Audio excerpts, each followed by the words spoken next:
Welcome. In front of me is a POCO M3, and today I will show you how to boot the device into Fastboot mode. And to get started, let's hold power key. From there you want to tap on power off once more and simply wait for the device to shut off. Once that has happened, what you want to do then is hold power key and the volume down, both of them at the same time. So I'm holding both keys at the same time right now, and this will take us to Fastboot mode. There we go.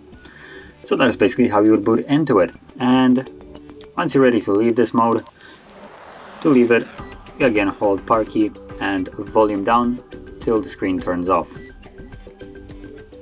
So again, I'm holding power and volume down. There we go. Once it turns off, let go. It will automatically turn back on, as you can see right now.